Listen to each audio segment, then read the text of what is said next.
Where does America's belief and faith in the freedom of expression come from?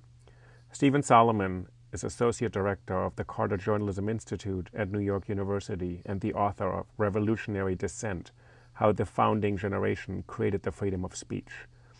He looked at the culture surrounding the discussions of political protest and dissent, of whether it's possible and legal to criticize officials, and how in pre-revolutionary America, the colonists really went about criticizing those in power and got away with it.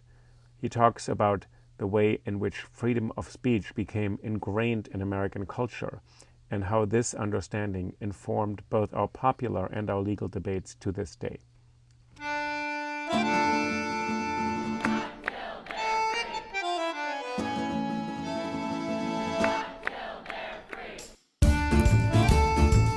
Oh yay, oh yay,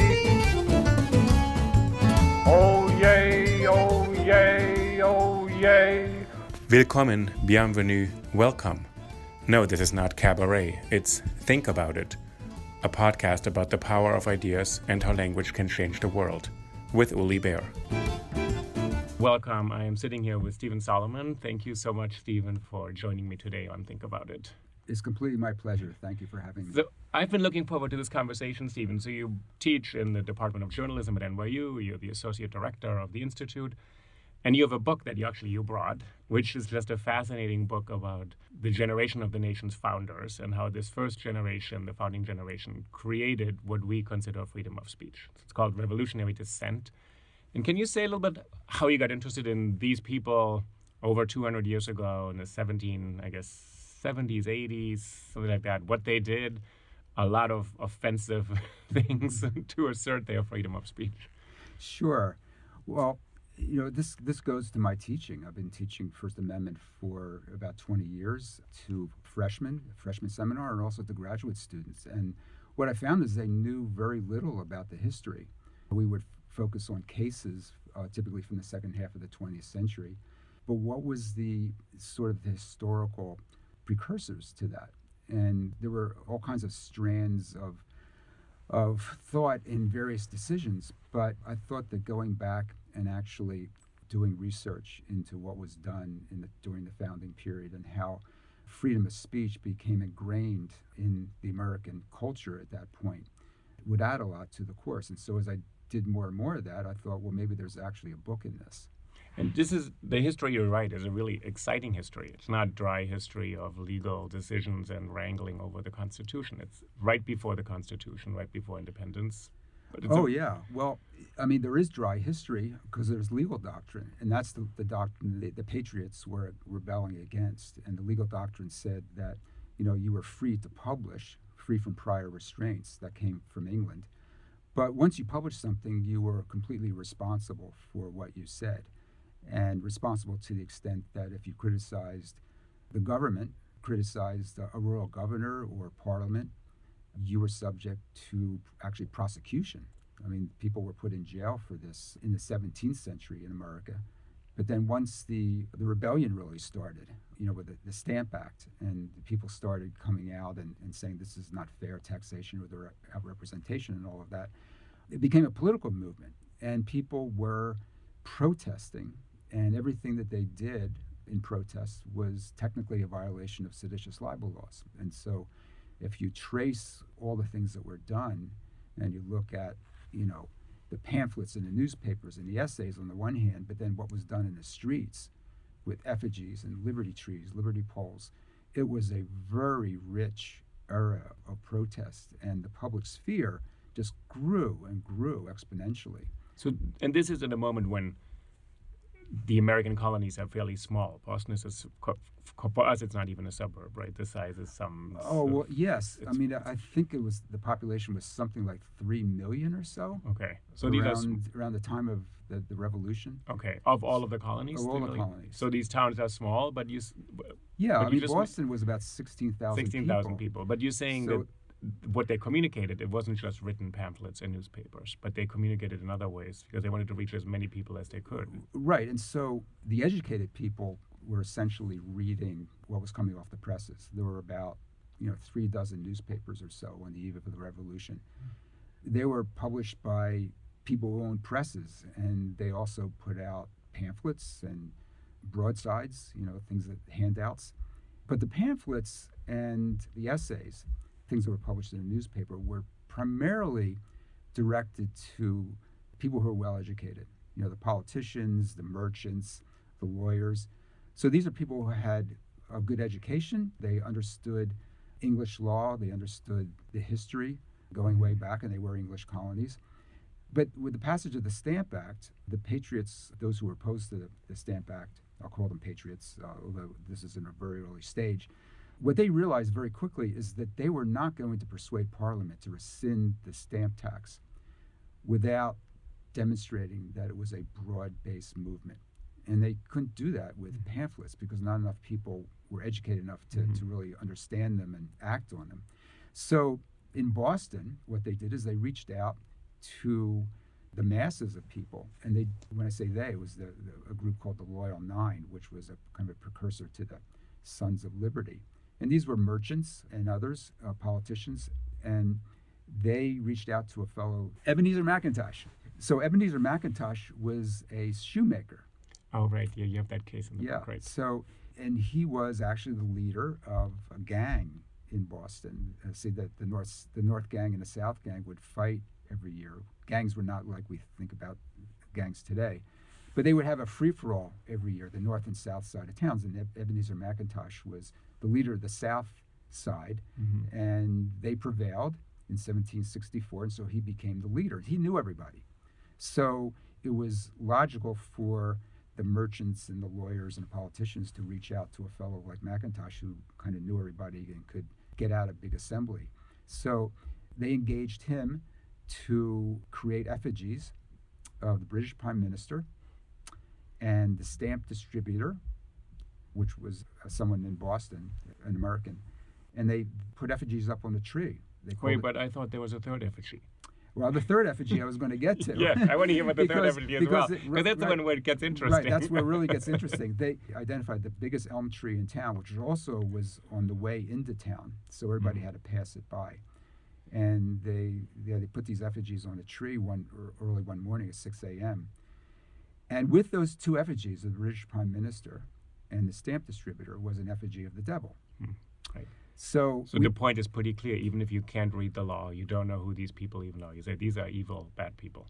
And more evil than we think of today, because we might chuckle when we hear something about like the hanging of the devil. But back in 1765, the devil was the representation of all evil in Puritan theology. And so hanging an effigy of the devil along with the British Prime Minister, let alone the stamp distributor, was a really radical act and shocking. I mean, shocking to 18th century eyes in Boston, and that would be the case elsewhere too in the colonies. And that was really vitriolic speech back then. But you know what? It didn't say anything. There were no words. You didn't have to read an essay. You didn't have to read a complicated pamphlet which talked about the English Bill of Rights and Magna Carta. When you came out and you saw these effigies hanging, especially with the devil involved, you understood immediately what was going on, and you understood what the issue was. Because the people who were protesting, the writers, they were disagreeing among themselves why they were against the tax often.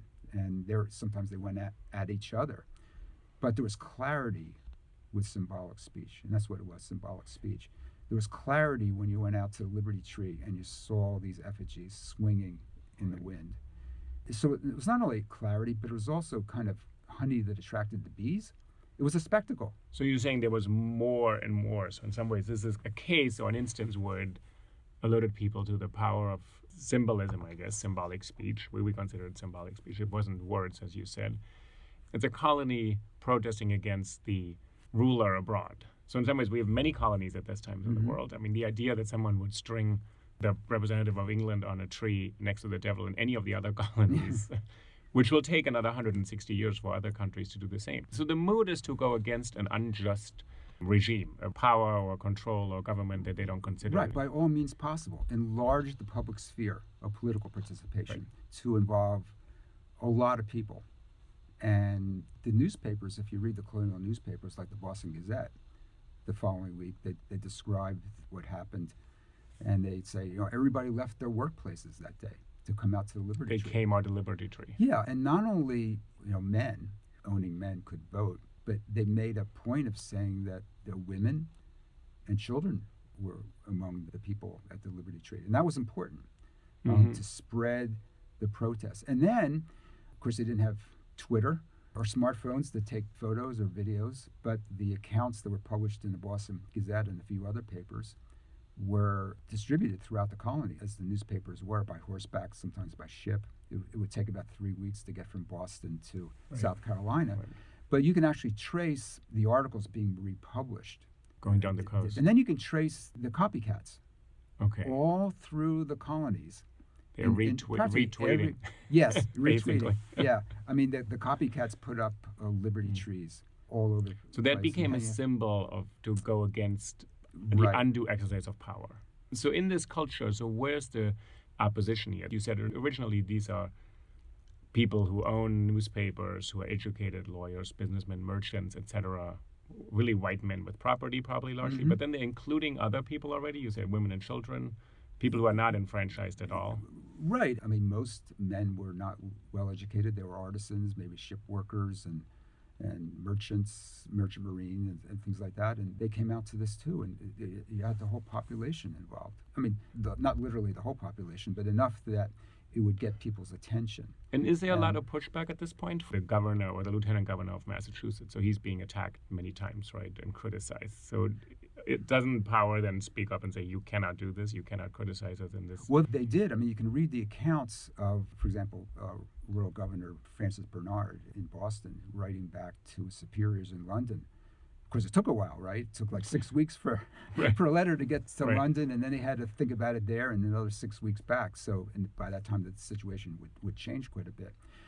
But they were looking for instructions from London often, and they didn't know what to do because, as they wrote in their letters, and these are all available, I read them all, and also in their private diaries, they were basically saying that the law is in the hands of the people, and they can't enforce it. In Boston, there were at least 3 attempts in the latter part of the 1760s to prosecute Eads and Gill, who were the 2 publishers of the Boston Gazette, the Boston Gazette being the most radical paper. And they couldn't get indictments.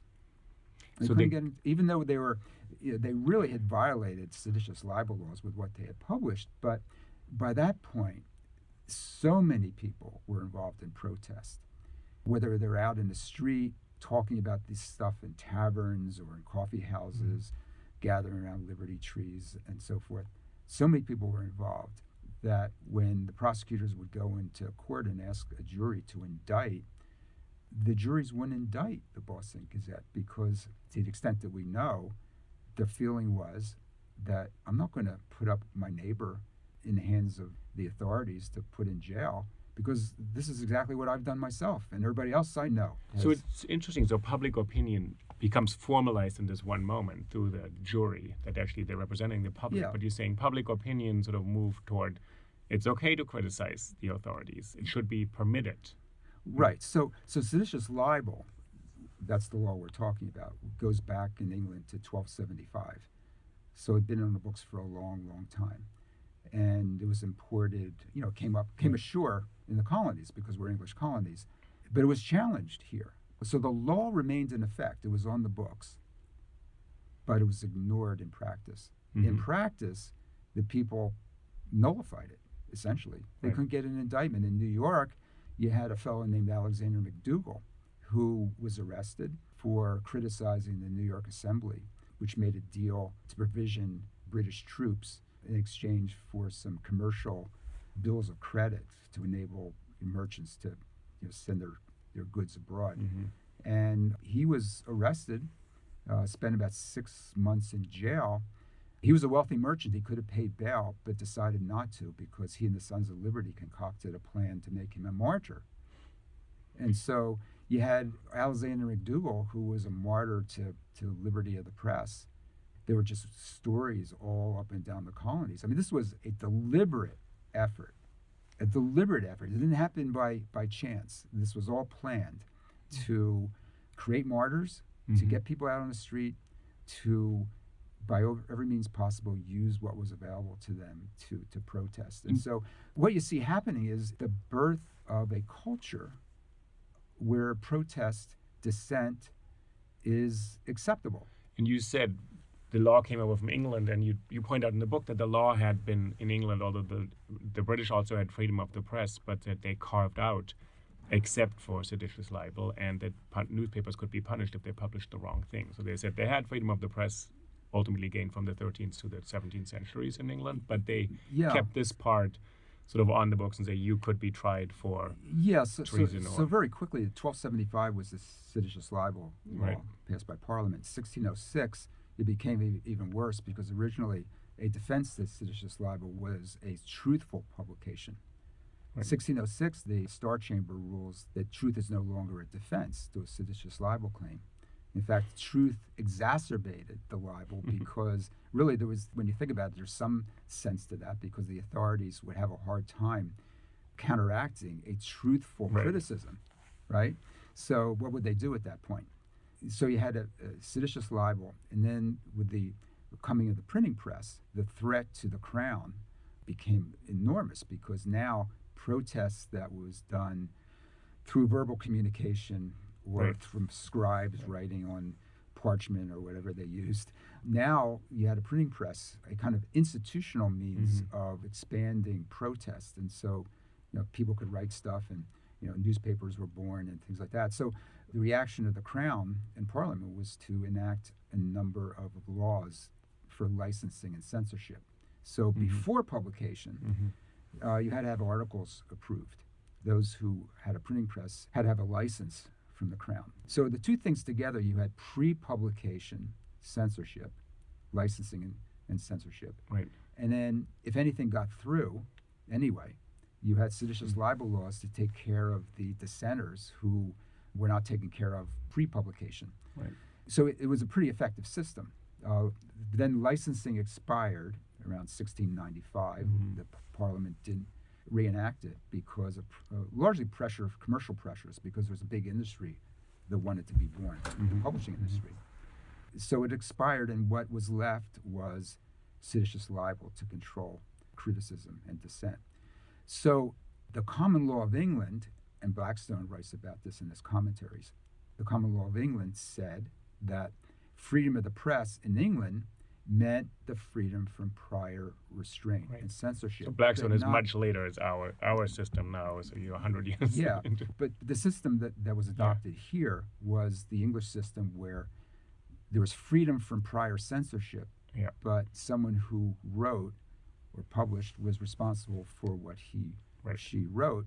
And seditious libel meant that you could be prosecuted, and it was a crime. We're not talking about civil actions. These are crimes.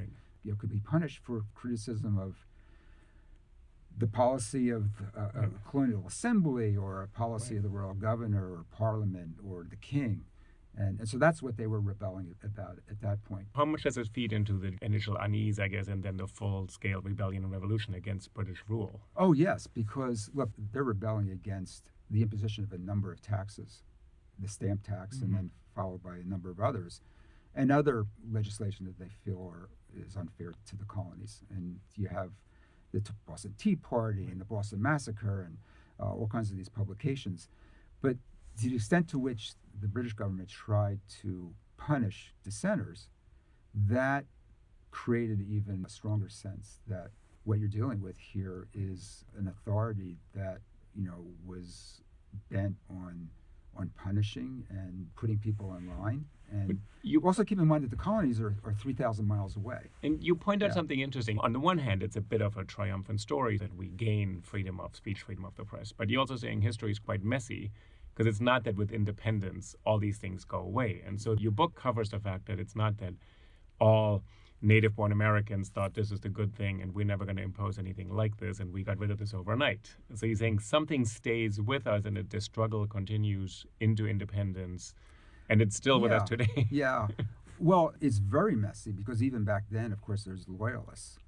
A pretty significant proportion of the population was loyal to England even through all this. And despite the growing allegiance to freedom of the press, there was also instances where gangs went in and destroyed the presses of loyalists. Because there were loyalist presses, as you might expect. They weren't all on the Patriot side. There were newspapers that were pro-Britain, but they weren't treated very nicely.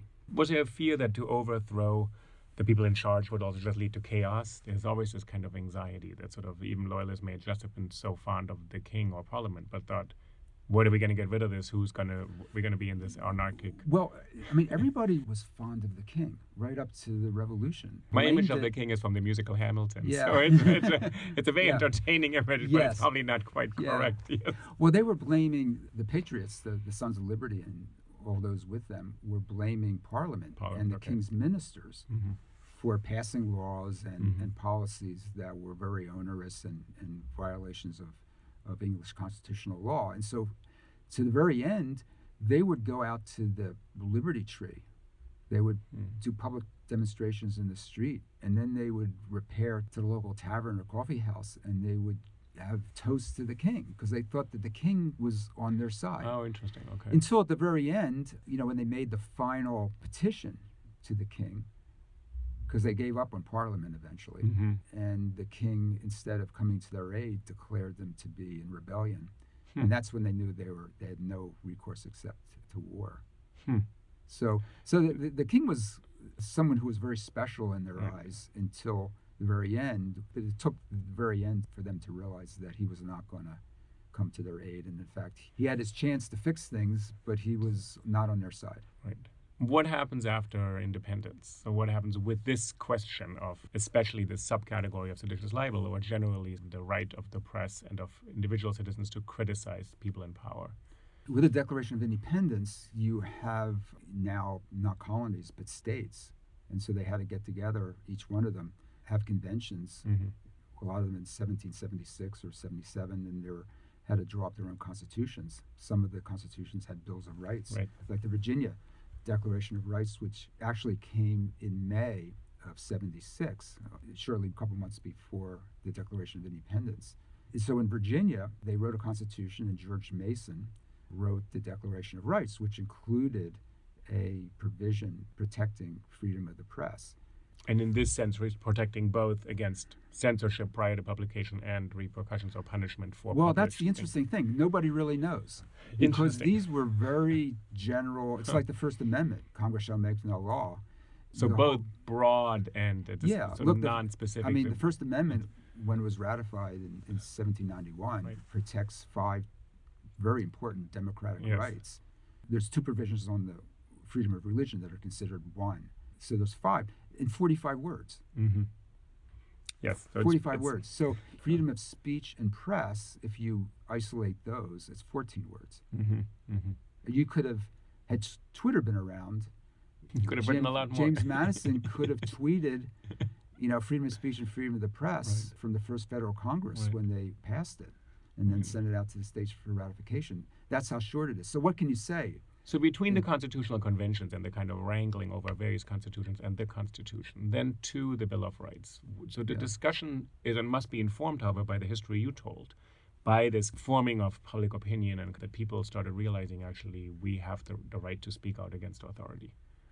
Well, there were 2 things going on. One that were in opposition to one another. One is actually the law on the books, seditious libel law, which was never repealed, and what had become part of the culture of protests, where it was acceptable. Now, when you get to the Constitution in 1787, they meet in secret. 3 of the delegates refused to sign, including George Mason. Mason says, I'm not signing because there's no Bill of Rights. He made a whole list of his objections. The objection that was number 1 is there is no Bill of Rights. And so when the Constitution was sent out for ratification, There was a big battle, of course, between the Federalists and Anti-Federalists, and a lot of the opposition of the Anti-Federalists was on the basis of there's no Bill of Rights to protect the people from this big, powerful central government that they had created. And it's like, how can you ratify a constitution that doesn't protect the rights of the people? Didn't we have a revolution about these powerful governments that weren't restrained by law? If you look at the Constitution from this angle, there's wrangling over this. Is it a compromise formation in the sense of that it doesn't address this, to sort of say we have to get this passed, so we're going to compromise and not have a Bill of Rights included? Few people won't sign, but at least we'll have something. Right. So the Federalists didn't think much of a Bill of Rights. They thought it was not needed. They thought a lot of the protections came in the Constitution itself, like separation of powers and limits on the power of Congress, limits on the executive. James Madison was not initially in favor of a Bill of Rights. He thought that the biggest threat to individual rights and liberties would come from the states themselves, because if Federalist 10, he explains how the biggest threat would be in smaller communities where some powerful leader would come forward or some movement. Right. They had people who were kind of similar, maybe similar religiously or beliefs. And so they would just overwhelm the minority. The minorities, which is the whole Constitution's point, to protect the minority. Yeah, and he was saying that because of his personal experience in Virginia, because he was very much in favor of religious liberty. And even with the Virginia Declaration of Rights, which protected religious liberty, Madison's experience was that religious minorities were still discriminated against, the Baptists and anybody who wasn't going to the Church of England. That was the state of Virginia, and he saw how majorities could form and overwhelm a document. And so he called a Bill of Rights, he just kind of waved it off as a parchment protection. Right? So it could just be sort of blown away with a stiff wind. And there's an interesting series of letters between Madison and Jefferson. Jefferson was then in Paris, and so they were corresponding back and forth. Jefferson was very much in favor of the Bill of Rights. He thought that the people had a right to assurances. Also, by putting it in a document, it would show the values of the society. And he was very foresighted in suggesting to Madison that the judiciary would be a guardian of those rights. That if the rights were enshrined in a constitutional document, that the judiciary would enforce that. So you don't leave it to Parliament or the executive. But Madison, he's focused on the states, and he wanted the Congress to have a veto power over state laws. That was one of his big things that he pushed in the Constitutional Convention, largely because he was concerned about violations of rights. And so Congress that would be made up of more learned, more worldly people who understood constitutional history and so forth, that was his assumption. They would look at the laws passed by the states and they would think about it, and if they violated public policy or violated rights, those laws could be vetoed. But that the convention didn't go with him on that. So ultimately, Madison came around on a Bill of Rights because it was the only way to get the Constitution ratified. So people might assume that the Constitution had an easy way through the conventions, but that's not the case at all. The first 4 or 5 ratifying conventions went very well. Then it started to bog down. Virginia, I think the most interesting of the conventions, because Madison was there leading the Federalists, and on the other side was George Mason and Patrick Henry. So that was quite a battle. And even then, it was nip and tuck to the end. They were writing letters out of the convention. They weren't sure. They were trying to count noses. And in the end, there were, something like 350 votes cast, 350, 400, something like that. And the Constitution was ratified by about 20 votes.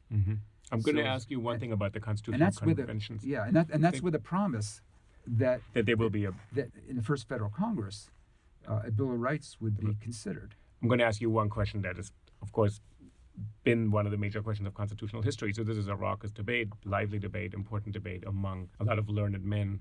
What about all the other people living in America? So women, people of African descent, Native Americans, because that'll be a question that actually I think everybody will have. If this is a compromise, Well, these people are not participating in this conversation. What's interesting when you look at the extent of discussion of the Constitution, I mean, you can look at the constitutional conventions themselves and look at the transcripts and what went on, but all around the conventions were just an extraordinary debate. I mean, some historians have called it the greatest debate in American history. And there's a series, the documentary, The History of the Ratification of the Constitution, that must be, at this point, it's 25 or 30 volumes, I mean, thick volumes. And they collect not only the transcripts of the ratifying conventions to the extent that they were kept, but they publish every article, every letter, every newspaper piece that, anything that was written. And it was just the volume of material, and much of it, pretty learned stuff. They're really discussing serious issues with some knowledge and some reliance on history and so forth. And there was vitriolic speech as well, people who violently disagreed with one another. But what you saw around ratification was a continuation of the kind of raucous, wide-open speech you had during the earlier part of the founding period, 1765 to 1776. And this is significant because if you want to look at the question of what does freedom of the speech and freedom of the press mean, I think it makes some sense to consider what kind of speech and what kind of press was going on around ratification. Right. Okay. Right? What does it mean? What did it mean to the generation that ratified the First Amendment at a time when seditious libel laws were still in effect, and they engaged in the most wide-open debate in American history, I think. Well, let me put a little pressure on this point. So in some way, since we're talking about the constitutional debates and conventions from this angle of freedom of expression. So it's robust, it's wide open. Ultimately, we will come to understand freedom of expression and freedom of speech as protecting the right of the powerless to criticize and speak against the powerful. At this moment, there's power distributed totally unevenly in favor of these white men discussing it. So what we understand free speech today, it actually protects the voices that aren't public in the sense they don't publish in newspapers or very few. But there are abolitionists, there are Quakers, there are even then already people, what we will consider in a very early way, women's advocates. This is a moment when all over the world you have this fomenting kind of sense that other people can participate. So would you include them in this raucous debate? Are there voices that we consider today really the voices of which will then lead to, the next 75 years of difficult history until the Civil War, really, sort of about who's included in American debate? Well, of course, there's thought leaders, right? I mean, there's well-educated lawyers and politicians and so forth who are going to the conventions and they take leadership positions. But not everybody in the conventions was a lawyer or wealthy merchant. A lot of the people came from rural communities. They may have been homeschooled. They may not have had a great education in English constitutional law. And they were more like the common person. I mean, there were, as I said, there were about 350 or 400 delegates to the Virginia Ratifying Convention. One of them was Madison, and one of them was Henry. Names we know. Names we know, and there were others who were very well educated whose names we would not recognize. But there were a lot of people from farms and plantations and people out in what was then considered the frontier, because it was a big state, and every part of the state had representation. So they were all represented, and still you had demonstrations in many towns and cities for and against the Constitution, big parades. So there was a wide participation. But of course the leaders, Hamilton and Madison and Henry and brand name leaders, came out to the fore. What happens then with 1791? The Bill of Rights is ratified. We got freedom of speech in America and everything is good after that, right? It doesn't quite work that way. So give me a sense of the seditious libel. What happens to that particular thing, which, as you said, the court has never really overturned or looked at, but it becomes a law and then ultimately it's undone. So the Bill of Rights was ratified. So there were ratifying conventions for the Bill of Rights as well as the Constitution. And there was never any careful definition of what the First Amendment meant back then. There were debates. Mm-hmm. Often they were very brief. They didn't get into long explications. Nobody wrote, 1,000-page Obamacare-like guide to what freedom of speech meant. It was still a concept, and people had different ideas about it.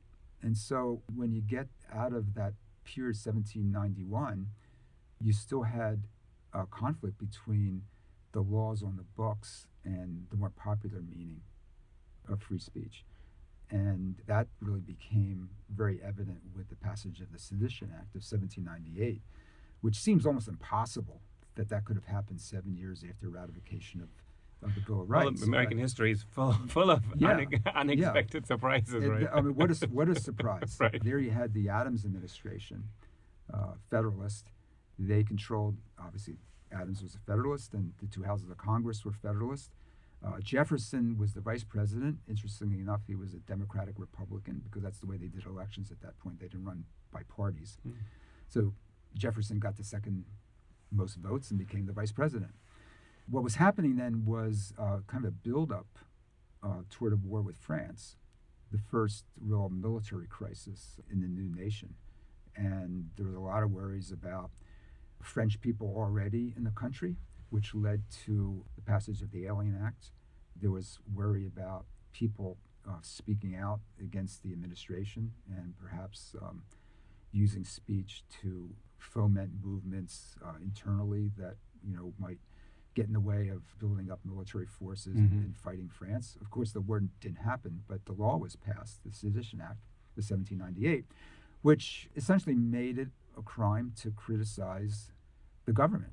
But let me be a little more detailed about the government. It made it a crime to criticize the president, right?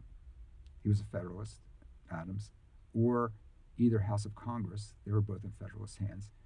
Interestingly enough, it left out the office of the vice president. Jefferson, Democratic Republican. So it only made it a crime to criticize an office that was held by a Federalist. And this law was passed by the Federalist Congress and signed by the Federalist President. And under the law, Adams and his Attorney General put more than a dozen people in jail, most of them journalists. Several newspapers actually went under because of that, because their editors went to jail. Matthew Lyon, a congressman, also went to jail. And these were for criticisms that we would read today, and we'd say, well, what's the big deal? Right. The Sedition Act actually made an advance by saying that truth is a defense to a libel claim before it hadn't been. Mm-hmm. But this was a major actually advance. Is what the libertarians had wanted. They didn't want a seditious libel law, but they wanted protection for defense of truth. What happened was it was a realization that truth as a defense really didn't get you very far, because most of the people who were prosecuted for their opinions. So you obviously can't prove the truth of your opinion, so people had really no defense, and so they went to jail.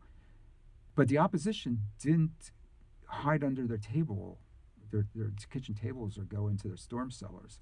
During the 2.5 years that the law was in effect, the number of opposition newspapers actually doubled. Mm-hmm. And so I think that indicates something of the spirit of protest that was left over from earlier days. People may have been concerned about the law, may be afraid of it, but it was part of the American culture to protest what one disagreed with. Well, and one other thing I'll say about the law is that it was so partisan that there was a sunset provision. It would expire on its own on the first day of the next administration in 1801, just in case the other side won. And they could then shut down criticism. Right. You point out, as you said, the culture has shifted, but there are really complicated cases. Jefferson then will ultimately try to go against people who criticize him when he's president. And you said initially he favors the Bill of Rights, he favors freedom of speech. He's considered the godfather of free speech in this country. He's also the godfather of pseudoscience and institutionalized racism. So he's an ambiguous figure, ambivalent figure. Yeah, but you say there's like the culture has shifted, but then on the other hand, the culture is still working things out. Jefferson is a good example. There's a lot of things that he wrote that were very favorable to press freedom. You can pick a quote and you can probably make him say things in favor of your there's position. There's lots of quotes, and he was right there trying to convince Madison that a Bill of Rights was critically important. So, all to his favor. What we can also say is for Jefferson and for other politicians, it's a lot easier to be a libertarian on speech when you're on the outside than it is when you're holding office and you're subject to the slings and arrows of the kinds of things that are said about people. It's human nature to get angry, to get upset, and you can read in the letters how they're so upset.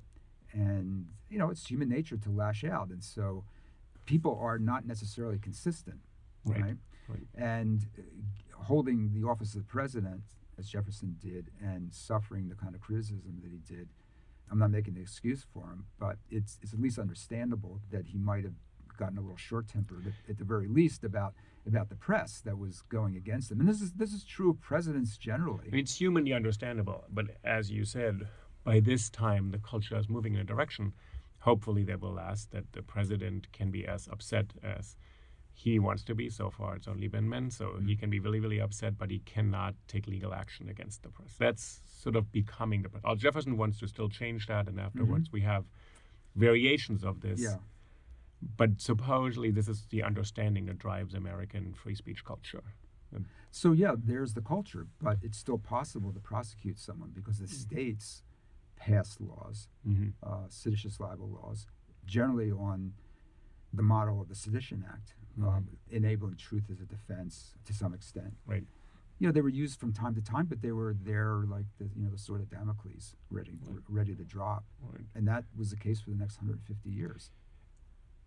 Say something about what happens in the next 150 years and what happens 150 years after this, which has been in the news recently again. Yeah, so there aren't a lot of interesting things that go on until the early part of the 20th century. There's a number of reasons for that. One is that the Bill of Rights was only applicable to the federal government as a restraint, right? This Congress shall make no law. So it's not used by the courts to do anything about the states. Yeah, so they don't cite it at all in the 19th century. It's never so used. If New York State abridged your freedom of speech, courts stayed out of it. The federal courts stayed out of it, right? A claim like that would be invisible to the First Amendment, which was only a restraint on federal power. Before we get to the early 20th century, I do want to ask you about one thing, which has been a recent book about the gag rule in Congress about abolition, that from 1836 to 1844, no senators or congressmen can put in petitions to talk about abolition because it overwhelmed the discussion, but it also brought up a topic that they didn't want to talk about, which when we look at this, we think there are things that can't be discussed in the most august political chamber where discourse on the most pressing issues should take place. So for 8 years, Congress says we can't talk about the issue that will actually almost divide the Union. So freedom of speech didn't help us there. Right. It did not help us. The marketplace of ideas was very constricted, and so we had a civil war over it. Right. They certainly discussed slavery in the Constitutional Convention. But it doesn't come up. That was a big subject of discussion. Yeah, and they leave it out of the Constitution. But they didn't resolve it. They felt that they couldn't. And then, as you said, into the 1800s with the abolitionists, a similar kind of thing. From what I'm taking from your history, there's a general tendency to favor more robust protection of speech. This becomes part of the popular and political culture of this country. Yeah, emphasizing popular culture. Popular culture. The laws are still there. And so that's why it's possible to say that the First Amendment really didn't mean wide open discussion. And you point out in 1925, it's 1919 the first time it's cited, in 1925 when the Supreme Court looks at state regulation of speech. So it's not until 1925 that the Supreme Court says that freedom of the press is subject to the First Amendment in terms of the states. So, and that's because the 14th Amendment was ratified in 1868, applying the Bill of Rights to the states, and then on a case-by-case basis, different parts of the Bill of Rights were, in legal parlance, incorporated into protection. So it's only in 1925 when someone who has a problem with their speech rights or press rights in the state of New York or Pennsylvania or whatever state can actually make a claim under the First Amendment, as opposed to making a claim only under state law or their state constitution. Which is interesting because when people talk about the First Amendment, I think a lot of times we think, oh, it's 1791 or it's around that time, and it's given us this freedom for just about 200 some years now. And then what you just said, well, legally speaking, that's not quite right. No. Legally, it becomes only a tool for the law or a mechanism of the law in the early 20th century. Yeah. And then the history of the First Amendment then jumps from your history to 1925 to 1964 to today, and says, and then there's two different versions of this history. One is kind of glorious path toward more and more freedom. And then there are counter histories where people say, actually, this is, by now when we have big decisions such as Citizens United, et cetera, say this is a protection of the powerful. So you still have wrangling over the real meaning of the First Amendment. Sure, and you're having wrangling now over what it means in social media. It raises all kinds of issues about libel and privacy and threats, things like that. It's applying long-time concerns to a new medium of communication in which people can communicate things that they couldn't otherwise. I mean, I remember a generation or two ago, the big concern was concentration in the media. The gatekeepers, those big corporations that guarded the gates of who was allowed to publish, big newspaper conglomerates and broadcasting conglomerates. And there were Supreme Court decisions that talked about this. And today, you still have large corporations, but anybody who has internet access and a computer can basically put up their own website, their own blog in 10 minutes for very low cost. And they can have a voice in the debate as well, or sign on to Twitter. Which is different from the monopolies of the big three channels or the big newspapers to Twitter and Facebook, which I think we're just thinking through now. Is this also a gatekeeping function, or is it a much more open marketplace? I mean, anybody can publish today. When I say anybody who has access to the internet, which of course is not literally everybody, but people can write their own articles and publish them.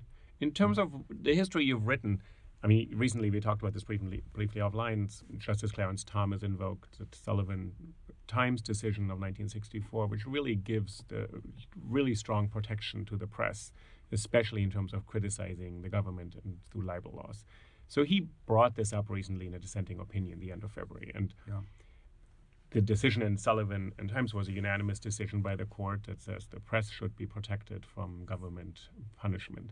And that was a seditious libel law in the state of Alabama that was used that way. It was libel law, which then they struck down essentially and said this doesn't work with the First Amendment. Right. Sullivan was a public official, a police commissioner, who sued the Times. Who was sued the Times over an advertisement that was run, and it was basically a civil rights case because it was the advertisement was brought to the Times by a whole long list of very prestigious and well-known ministers and and people from the civil rights movement. So the Times ran the ad, and the lawsuit by Sullivan was one of a number of maybe as many as a dozen libel suits against media organizations initiated by public officials in the South. And it was a strategy to deter big media organizations from covering what was going on. So in effect, that case was a kind of civil rights case. Had that case gone the other way, it would have been, I think, too expensive for the New York Times and CBS and other big media organizations to be covering civil rights struggles in the South, because they'd be subject to libel suits, ruinous libel suits, with Southern juries at the time. It's an interesting civil rights case. What we don't have, that the civil rights activists use the First Amendment to defend their right to demonstrate and speak. Actually, that happens only in rare cases. Actually, it's a quite interesting study because they use equality law and not First Amendment law.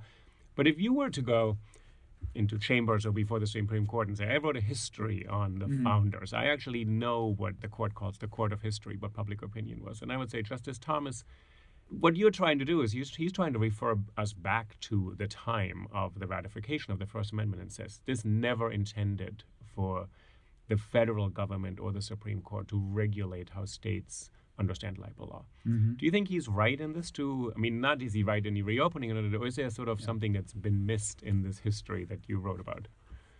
Well, he's practicing something called originalism. So this is the idea that the Constitution should be interpreted based on what the founding generation thought it meant. So you have the authority on this, right? With a reasonable person at that And so time. one of the problems with originalism is that it requires justices to be first-class historians. A lot rides on these decisions, obviously. And if you're saying that I'm going to base my reasoning on what history shows the founding generation or the ratifiers have believed, you have to have a pretty good idea what it is they believed. And the fact of the matter is that it's hard to determine that because it was a raucous bunch. I mean, people just disagreed by nature. I mean, when you go back and you read what was written, and people wrote back then in a way they don't today. I mean, the volumes of Adams and Madison and Jefferson, it fills the library here, right? As well as many other people in the founding generation. So there's a lot of evidence, and you also have the newspaper articles, and there's so much there. And, can you really say that it only means one thing, that it only means what Blackstone said English law meant, which was, that there was a freedom to publish, but if you criticize the government, you were in trouble. I mean, that was the common law of England, which is what Justice Thomas refers to. And yes, that's part of it. That's part of it, without a doubt.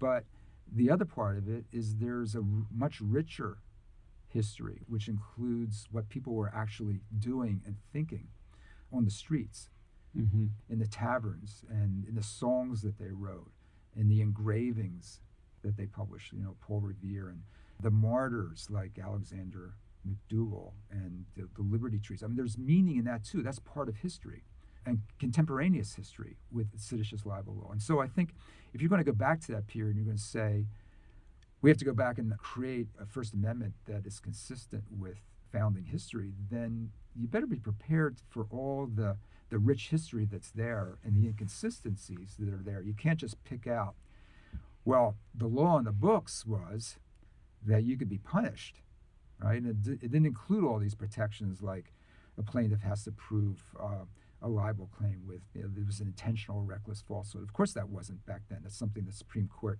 included in the Sullivan decision, but it has its roots in the protests. So it's a very rich history, and I think if you're going to rest your decision on that history, you have to take full account of all of it. In the full account, I mean, you are a journalist, you're also a historian, you wrote a book of history, and you're trained as a lawyer. So would you say to Justice Thomas, ultimately, when you have to make a decision, as he would say, when an appropriate case comes up, we will look at this again, would you say, you may be right, Sullivan and New York Times went too far? Or would you say, well, actually, even looking carefully at the history that he wants to look at as an originalist, what does it support? Where would it fall ultimately, to open up this case or to leave it? So the problem is that you had laws, libel laws, where public officials could sue, and if the writer or the media organization could not prove that what they wrote was true, they lost. That's still basically the case in England. So anytime you made a mistake, you lose. Well, that really does not conform with the kind of open discussion that one has to have in a representative democracy. I mean, we have debate and discussion. People make mistakes.